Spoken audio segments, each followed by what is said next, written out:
I'm getting some questions from you, ladies and gentlemen, so let me ask this. Tell us how much time is needed for calibration and what make the process longer and what are the costs. Okay, so there are things that we cannot control. Like, for example, if we're doing dynamic calibration, then you have to think about the weather, right? Whether it's sunny or cloudy or rainy. Sometimes you drive against sunlight, because if you're driving along an expressway, that's the direction in which you're driving, and it could be against the sun. So you have to find a way to do a U-turn and start driving in a different direction, right? So it takes longer. So everyone in their workshop, they know all the different motorways or expressways close to them. The weather, as I said, is a factor. Also, well, I mostly work in the city of Katowice, and with static calibration, sometimes we open the gates to make sure that the calibration targets are have enough light. So even indoors, we need to have the right level of light, the right environment. Nothing can be there hanging on the wall, for example, apart from your targets, right? What's the cost? For us, it's a sort of a flat or a lump sum amount because we do different brands, right? So we cannot tell you a specific kind of cost, so we have something fixed, a fixed amount that is more of a lump sum. So what is it? You're not telling us, right? But it's sort of fixed, so it doesn't change regardless of whether your car is big or small. There's one kind of level for passenger vehicles and another level when it comes to trucks or buses. Yeah. A completely different story, very complex, and I'm almost sorry for you. Okay, stability, system stability in case of tire wear. If your tires are worn, yeah, even Skoda says, if you drive longer distances, if you do mileage, high mileages, you have to do calibration once a year because your tire wear is happening and all the springs, you know, it's not happening overnight, of course, but there is certain tear and wear, and it does affect calibration, sure. Also, when you change tires and you do that twice a year, right? After changing, you should do calibration. If we assume that you drive a different size, different profile in the summer versus in the winter, then, yeah, leveling changes. So floor level definitely changes what's happening with the camera, right? And over time, tire wear, definitely. Definitely tires, whether they are worn to the same extent, front versus rear, and so on, because if it's a little bit higher in the rear versus in the front, I don't think I've ever heard from any of my friends that they did calibration after changing tires. I've never heard of anything like that. We need to really educate people. So another question, can you calibrate for any vehicle? 95% vehicles, yeah, we can do that. There are some vehicles that have all those security mechanisms and gateways and so on, where we cannot get there, but we have our Aztec equipment that helps us there, or we can pay for access by certain platforms, and then we can get there, get access, and do calibration. What's the difference between calibrating a passenger vehicle versus a truck or a bus? In terms of dynamic calibration, you have to have a driver. So there's a different kind of driver, right, for passenger car, and we need to have their tachograph, right? because it dictates what they do. We need to make sure it's all compliant, right? Everything is controlled and recorded. If it's a passenger vehicle, we are the drivers. Even though some clients, they don't like anyone else driving their car, so they are drivers during calibration. But they get instructions, right? So they need to behave in a certain way. There is a certain speed they have to stick to. They cannot do cruise control. They cannot activate cruise control because then you're activating the radar, but it's not calibrated, right? Right. Everything is connected. They cannot activate cruise control. Only after calibration can you check all these things like cruise control. Right. Everything is so interconnected and linked with one another. Sure, cruise control is very much connected to the camera. Yeah, very much so. And there are different sort of data coming from different sensors. And you have a fault code if you're getting conflicting information, like one wheel is turning faster. If it's turning faster, we should be turning. But the angle of the steering wheel tells us that we're not turning. So we know something is wrong, right? There could be a fault code if ABS has been activated, when conflicting data is coming from different sensors, you might have a fault, right? A fault code. Right, so a vehicle is like a living organism, like different tissues being interconnected and impacting one another. If one thing is badly calibrated, then it affects the rest. Right. Can calibration be done on a customer's site? For trucks and buses, we do that on customer's site. Usually, windscreen replacement happens on customer's site. And of course, the customer doesn't want to get their driver involved in driving to our workshop, right? Because it's, time and money and everything. So we have one piece of equipment to calibrate buses and trucks. So we go to the customer anywhere in Poland. Dynamic calibration and static calibration for passenger vehicles, mostly they come to us. And it's always going well. Right, there's a question where the person is, isn't it enough to just remove fault codes? When you delete fault codes, but if it's happening permanently, if it comes up again, then it means something is wrong. You should fix it rather than just delete the code.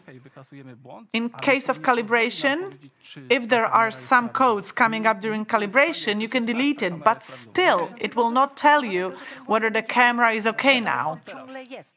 So if you delete a fault code, it means it's not there on the display, but it's there in the car. Something is wrong with the car. Sometimes some fault codes cannot be deleted until you've done calibration. Right. So there's another question. What could happen if I don't do calibration? Definitely, you have no idea how your car is going to behave in traffic. Will it behave the way it's supposed to? You can assume that, when you drive straight, you have lane assist, and you move towards the right, towards the left of the lane. This is nice when you drive straight, but what will happen if there is an arch in the road, if there is a turn in the road? Maybe it will not see the lane lines well when you're turning. Maybe the car can be steering towards the left of the lane, or maybe it could even go outside of the lane, right? We've checked the parameters. The car sees what's happening, let's say 10 meters in front of it, 15 meters, but when the road turns, that's a different story. If you drive straight, it sees what's going on. But if there is an arch, if the road is winding or arching, then visibility is different. And then it can steer you outside of the lane. Yeah, so if you don't do calibration, you have no idea what's going to happen, how your car is going to behave. If you rely on its safety systems. And then it's all up to you. You cannot actually rely on your car because you don't know what's going to happen. Another question, how should I know that calibration has been done? Well, to get confirmation, there is a report. You can generate a report from our equipment. If you don't have a report, it's as if it never happened. So it's just like when you're getting a geometry report, right? So someone comes in, there is calibration, and the technician says, I've done it, but you're not getting a report. No. If you're not getting a report, it's like you're not getting anything, like nothing was done. You have to have a receipt and you have to have a report that has been done. What kind of equipment was used? Sometimes such a report features some additional data. But you need to have a confirmation, a report. Right. Another question. Who takes responsibility for releasing a car with an uncalibrated windshield? We inform our customers. If, for example, say, I don't want it, or the insurance company says, I don't do it, then we inform them, sorry, but it should be done. So we give them a document to sign that they've refused to do calibration, and we document it. Because if something happens, we have proof that it was their decision. It's just like someone is discharged from hospital against their doctor's advice. They have to sign so that the doctor is released from liability, right? Yeah, I get it. We have to remember, we are responsible for our life and health. Just like when your brakes are not working, you have to repair them. If your engine is not working, you have to fix it. If your cameras are not working properly, you have to calibrate them. The following question, in the near future, is there a chance that the system can inform the driver that a calibration is due, that a calibration is needed?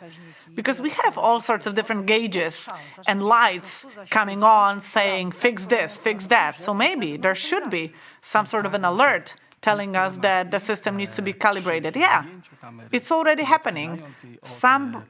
In some makes of vehicles, when you remove the camera, and then when you put it back on, you get a report. Calibration is needed because you've done something with the camera, because you've tweaked it. Audi, for example, has that. Yeah, definitely, in some trucks as well. If someone replaces a windshield and the camera has been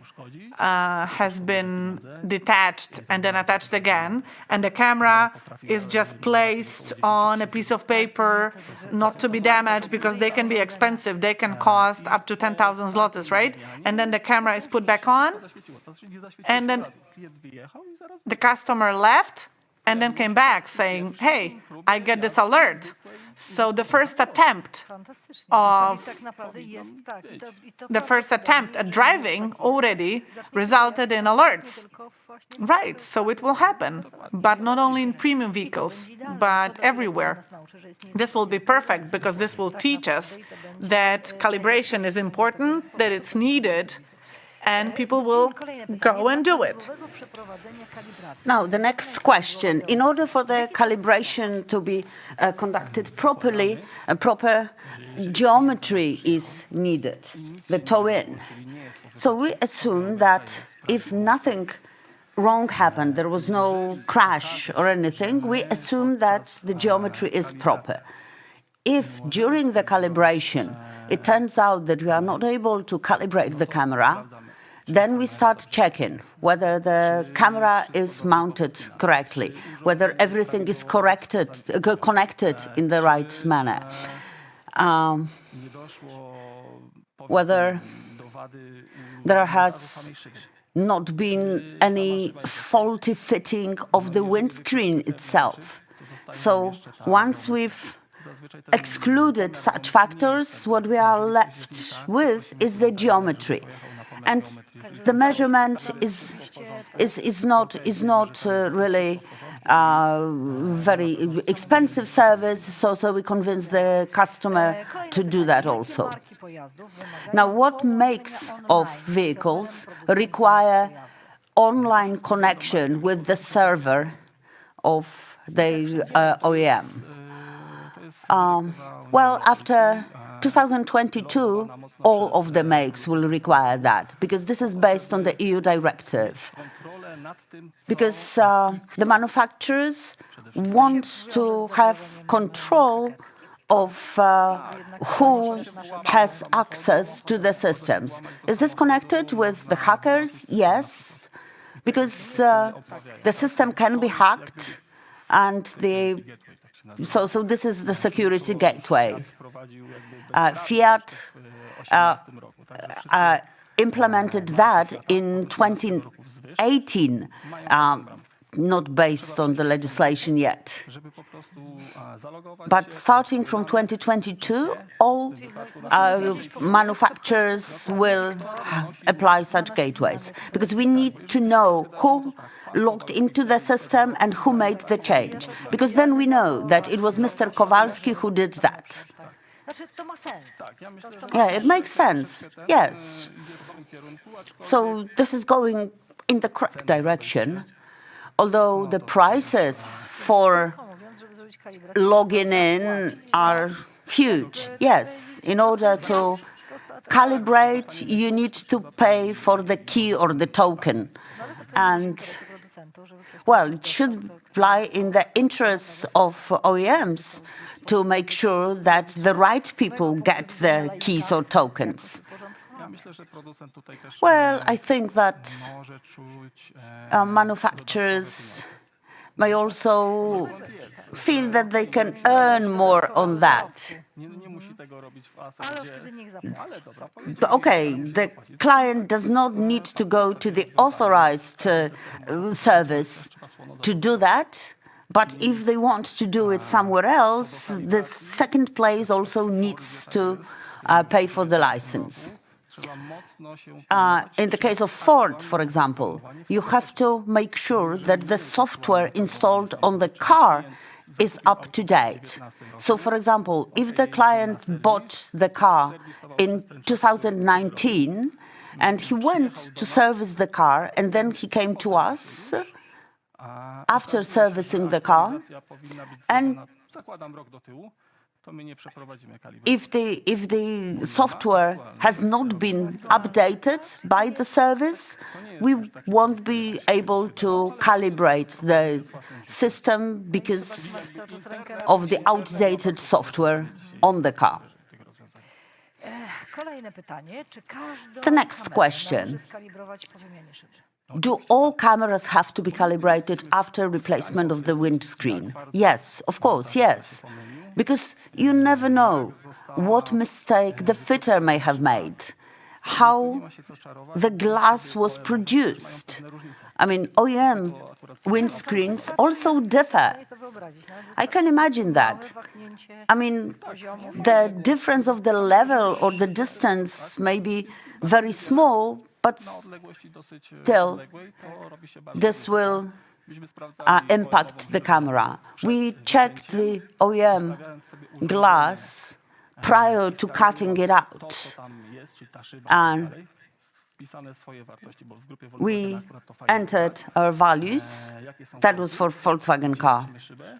Then we cut off the glass. We fitted the next windscreen in, trying to be as precise as possible. And we conducted the calibration. measuring exactly the same height, etc., etc. And it turned out that there was half a degree difference, half a degree distance. If we're talking about the distance of 100 meters, we'll give you the difference of 25 meters. And we don't know whether it will be, 25 meters shorter or longer distance that's calculated by the ADAS system. Again, changing the tires. If there is a difference in the height, of course, the wear-off of the tires will matter. If nothing else has happened to the car, but still after the tires wear off, the vehicle can indicate that calibration is needed. Well, we, for example, had a fault of ABS system in one of the wheels. We replaced the windshield. We deleted all the fault codes. We made the calibration. And after 10 minutes, the client came back to us because again the fault code appeared. We always try to check everything. We checked the angle of the steering wheel. It turned out it was okay. We were driving straight, so it looked like it was okay. It was a fault of the camera. So we tried it, digging deeper, and it turned out that the ABS sensor on one of the wheels does not work. So the sensor needed to be replaced. And then, after the replacement, the calibration worked. So there are difficult situations. Is there any guarantee for the calibration service? We guarantee the calibration through our report. And, well, we don't really know what could have happened. Because it may be that camera may get recalibrated right after the calibration was done. The client may change the tires. I mean, winter tires, summer tires. And this would lead to the needs of yet another recalibration. So we check the tires, the size of the tires, the pressure in the wheels, in the tires. Yeah, but, well, sometimes you have a slightly higher or lower pressure. The calibration is done at a certain specific pressure, but then it turns out that we change the profile of the tire, and then the pressure needs to be lower, and then, again, recalibration is needed. Can these systems be switched off? Today, yes, they can. There is a button, at least in some cars, where you can switch it off. In the new trucks and buses, it's not possible to switch the system off by pressing a button. A special computer needs to be used in order for this system to be switched off. And probably the same will become true for passenger cars. So if Mr. Kowalski switches off the system, this will be recorded in the black box anyway. So this is the trend currently. The trend is to have full knowledge about the vehicle, and also the question is who's going to be responsible. An interesting question. Now, if I don't have the system calibrated, what's going to happen during the technical check of the car? Well, if something is wrong, probably the service person will ask us a question. What happened? I mean, at the moment, there is no requirement during the technical check, registration check of the car to check the calibration.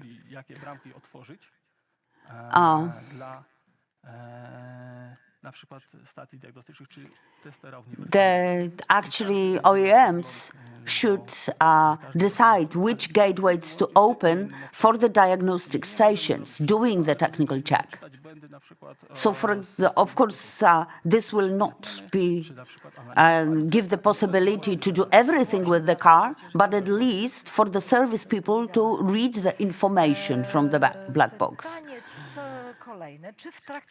Another question: will the fault codes be removed during the calibration? Yes. You can't do the calibration without that. You need to remove the codes, of course, after making the printout. Then you delete them, you do the calibration, do the check-in, and you check whether the faults have reappeared or not. Well, we're not talking about brand new cars. So between buying a brand new car and coming to us, some time always passes. So we need to have the information what has happened. So we show the client the faults that we've detected. I mean, those related to safety. We're not dealing with the engine, for example. Although, if you have automatic transmission, for example, then yes, we should pay attention to it. But ABS, the brakes, the lights, the sensors, etc., we need to have very detailed data on this during the calibration. And another related question, do you have a database of the calibration data? Well, each time we make a printout, and we keep it in our archives. Then, well, it's moved to a different server, but up to 2 years we can download it. After 2 years, we also can restore some of the data. But at the beginning, in the period of 2 years, we can see the fault codes prior to the calibration and after the calibration. Thank you very much. Ladies and gentlemen, this is a very extensive topic, and I think that the topic of calibration and its importance and its impact on our safety and our health and life will be discussed again and again. I believe that what we should do is to educate the users, the drivers, for the people to be aware of the need to calibrate the systems. I hope that you have spent 2 interesting days with us. I hope that we've broadened your knowledge. Definitely, I have broadened mine. And I believe that we are going to meet more than one more time to discuss windscreens, repair, calibration, etc. So thank you very much on behalf of Autoglass and myself, and see you next time.